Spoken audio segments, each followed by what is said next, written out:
Bonjour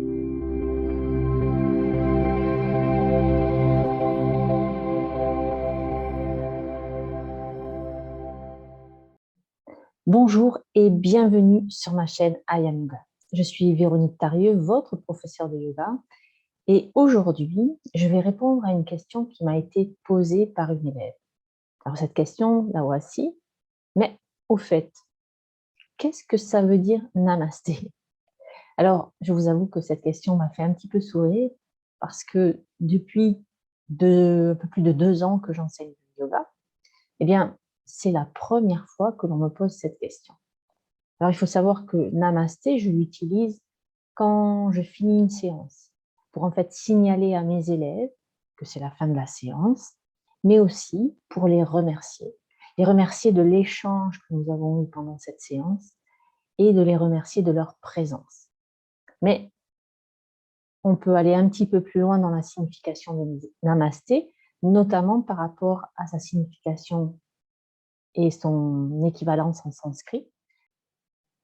Donc, namasté vient du substantif sanskrit nama, qui signifie obéissance, inclinaison, adoration, et du pronom te, qui veut dire vers toi.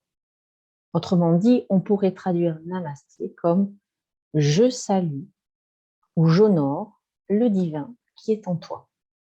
Il faut savoir que en yoga, on considère que tous les êtres sont porteurs de lumière, que nous sommes tous des êtres de lumière, de soleil et de divin.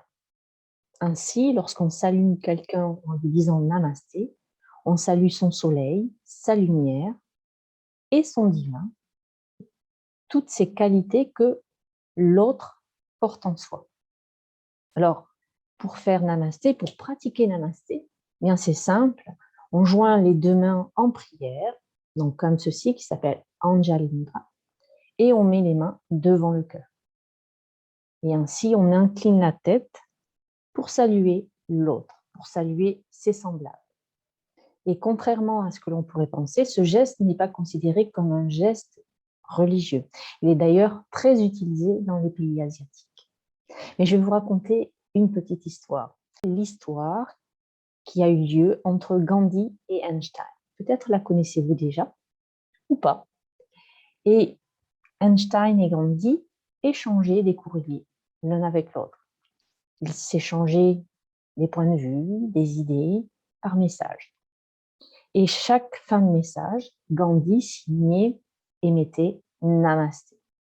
Jusqu'au jour où Einstein, comme mon élève, lui a demandé « Mais qu'est-ce que ça veut dire? Qu'est-ce que ça veut dire Namasté ?» Et là, je vais vous dire ce que a écrit Gandhi à Einstein. Alors, je vais le lire parce que je ne le connais pas par cœur. Et je vous fais en version française, comme ça vous évitera de m'écouter en anglais, qui n'est pas forcément une bonne chose. Alors, donc Gandhi a écrit ceci à Einstein sur la signification de Namasté. J'honore le lieu en toi où l'univers entier réside. J'honore le lieu en toi de lumière, d'amour, de vérité, de paix et de sagesse. J'honore le lieu en toi où, lorsque tu es en ce lieu et je suis dans ce lieu, alors nous ne faisons qu'un. Je trouve cette explication de Namasté particulièrement belle. Du moins, elle résonne et elle vibre bien en moi. Et cela, en fait, se traduit par Namasté, en fait, c'est voir la lumière de l'autre, voir sa lumière. Et ce n'est plus juste deux personnes qui échangent entre elles, qui parlent entre elles, mais ce sont deux personnes qui s'adressent d'égal à égal. Et là, je trouve qu'il y a une dimension bien plus importante qu'un échange simple. Alors pourquoi est-il important de voir la lumière des autres? Bien, en tout cas, pour moi, cela me permet de me focaliser sur les qualités de l'autre, plutôt que de voir les petits défauts qui sauteraient aux yeux et auxquels je pourrais m'attacher, le fait de chercher la lumière qui existe en l'autre va focaliser ma vision sur lui et sur ses qualités, plutôt que sur ses petits défauts ou les choses qui ne fonctionnent pas très bien. Enfin, d'après moi, d'après ma réalité, d'après mes valeurs.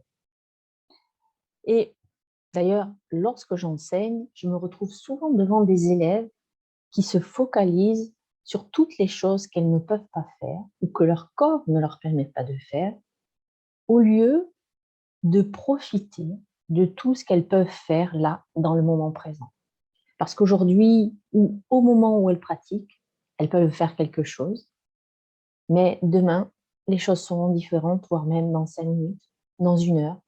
Donc, s'attacher à ce que l'on fait de mieux, plutôt que de voir toujours ce sur quoi nous avons des difficultés, ou encore sur ce que l'on n'arrive pas à faire.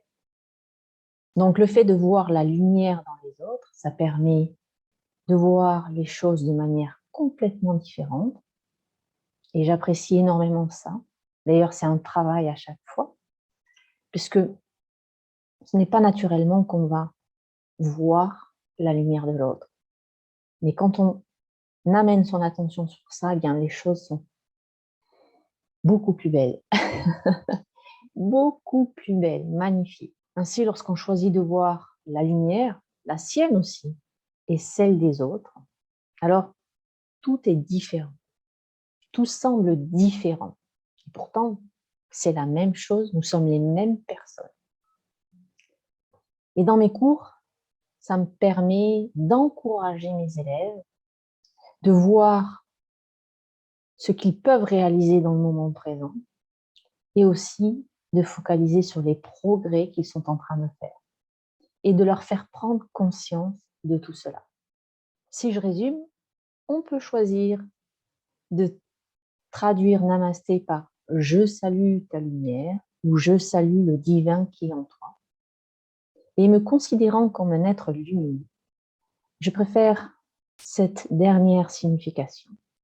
Ma lumière salue votre belle lumière intérieure. Je vous souhaite une lumineuse journée et je vous invite à pratiquer Namasté.